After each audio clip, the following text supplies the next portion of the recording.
Assalamualaikum dan salam sejahtera. Bersama saya Akbar Ghazali dalam Buletin MBI edisi ketiga 2022. Terima kasih kerana menonton Buletin MBI. Kita ikuti paparan utama edisi kali ini.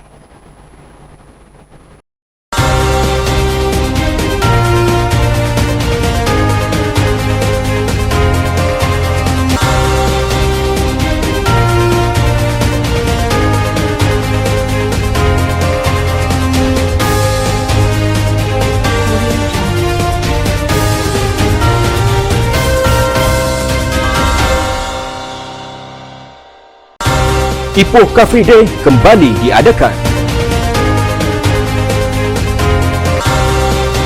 MBI lancar pelan strategik, pelan tindakan bandar rendah karbon Ipoh 2030 dan pelan walkable Ipoh. MBI sedia peruntukan bantu mangsa ribut.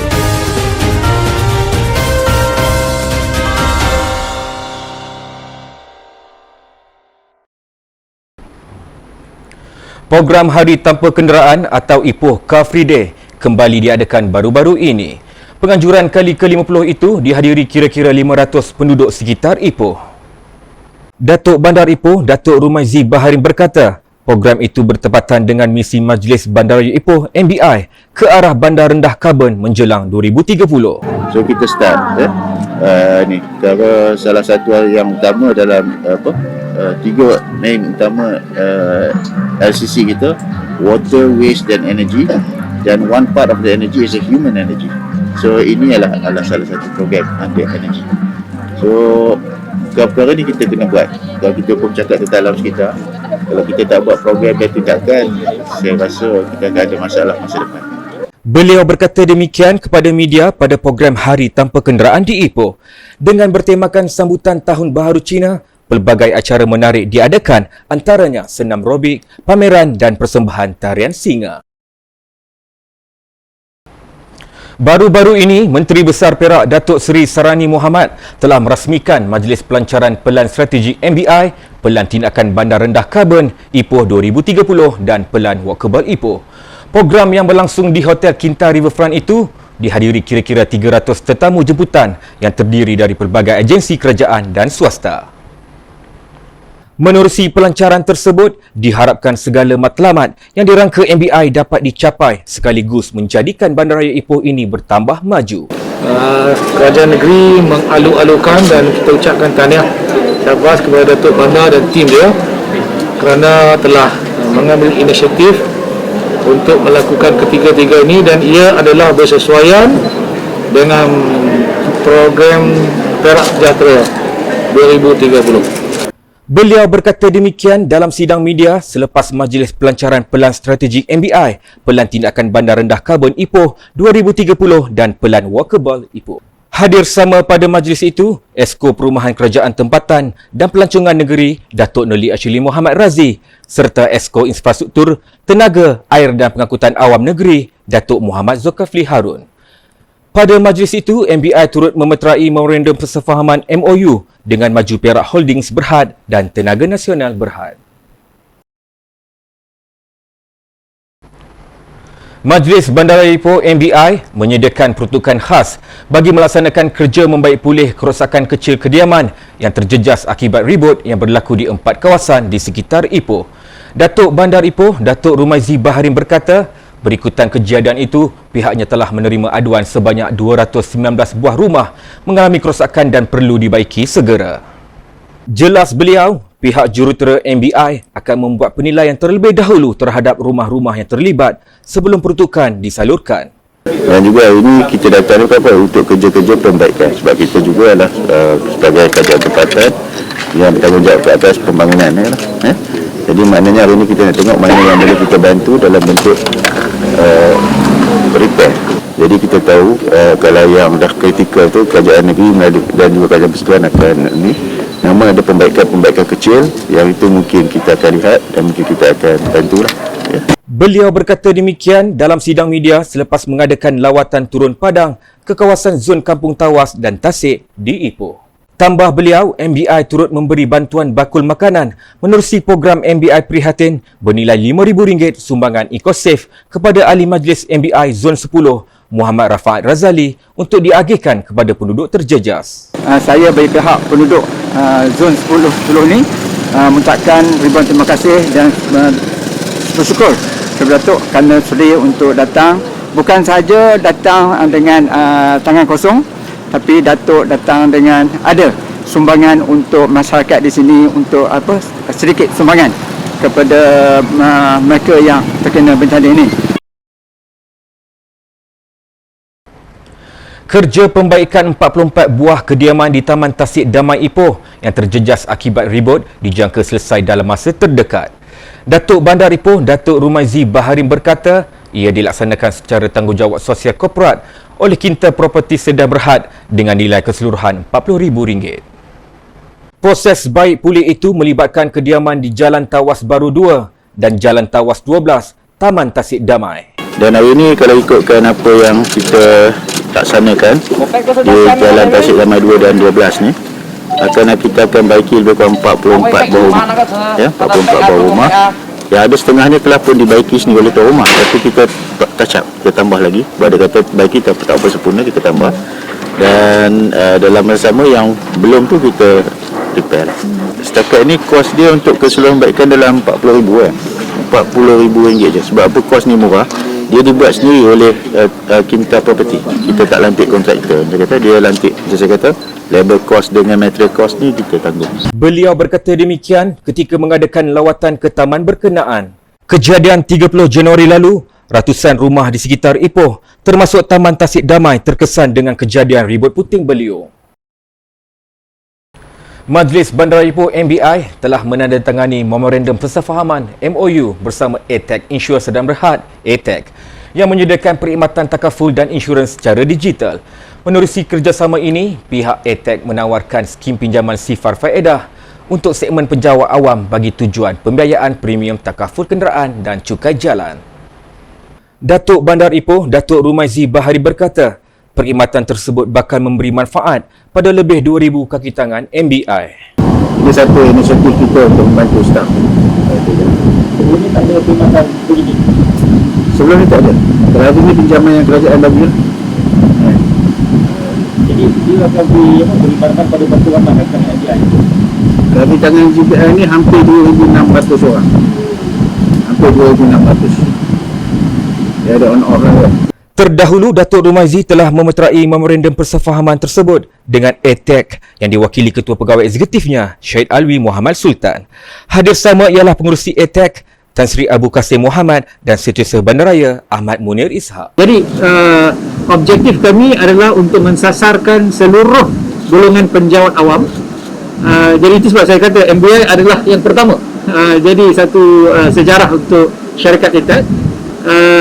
Kita akan kembangkan produk ini ataupun kemudahan ini untuk semua penjawat awam sebagai fasa pertama, dan seterusnya kita akan juga bekerjasama dengan JLC dan juga syarikat-syarikat swasta lain dan melihat bagaimana kita boleh memasarkan produk yang lebih kurang begini untuk sektor swasta sekali. Tapi penjawat awam dan B40 menjadi target dan sasaran kita lah.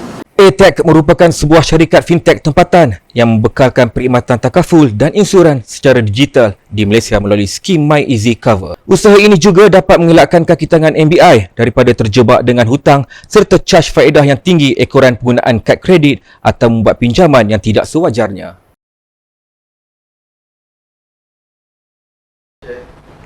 Seramai 500 anggota Majlis Bandaraya Ipoh MBI sertai Majlis Eksekutif TOK dan Amanat Datuk Bandar Ipoh. Program yang berlangsung di Stadium Indra Mulia itu turut dihadiri oleh ahli majlis, pengarah kanan dan ketua jabatan MBI.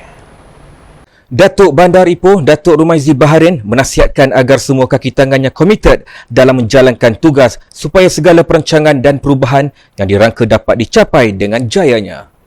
Masa depan kita untuk 30 tahun ke depan ataupun pada masa depan era baru ataupun dalam konseptor dipanggil IR 4.0 Industrial Revolution 4 ataupun revolusi industri yang keempat yang dijangkakan bermula daripada tahun sudah 2021 dan dia jangka akan sehingga 2050. Yang dua cabaran pertama adalah berkaitan dengan alam dan digital.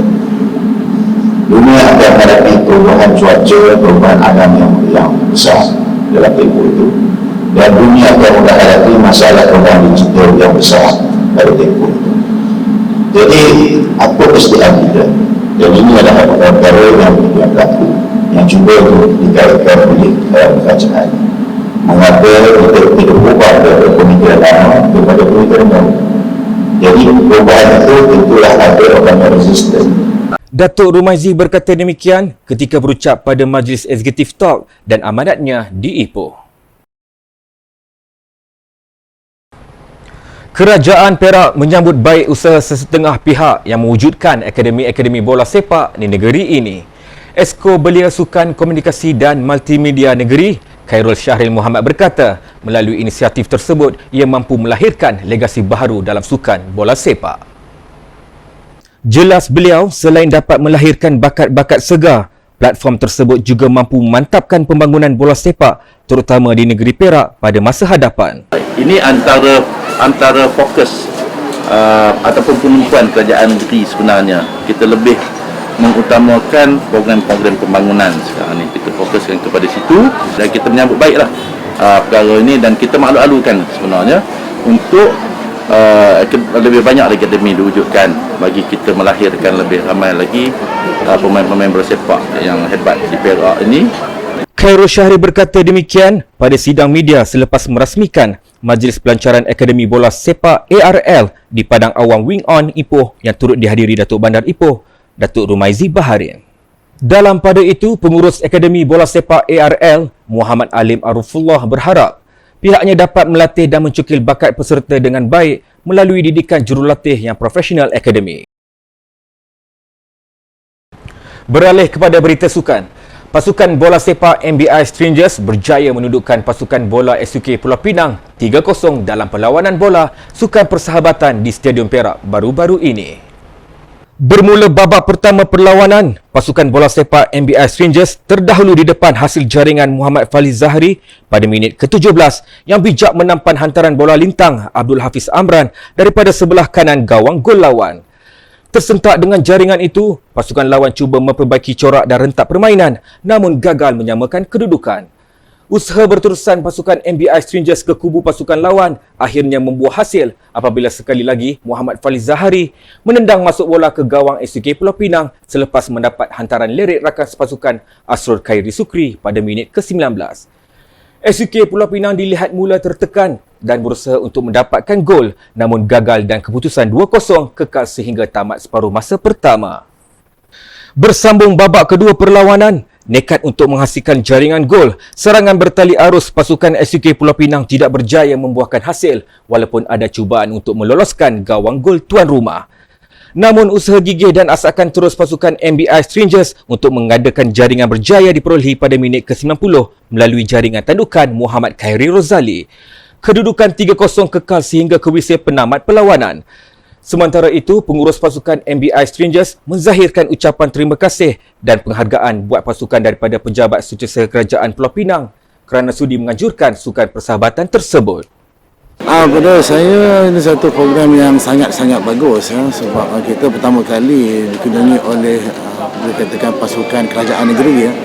Sebelum ini kita biasa dengan urusan ataupun program-program sukan daripada PBT. Tapi pada kita amat berbesar hati apabila kerajaan negeri Pulau Pinang sendiri yang approach kita untuk adakan persahabatan, dan saya rasa satu penghargaan jugalah kepada MBI, dan saya tidak langsung membuka ruang kepada kita untuk bekerjasama dalam pelbagai aspek, bukan sahaja dalam bidang sukan.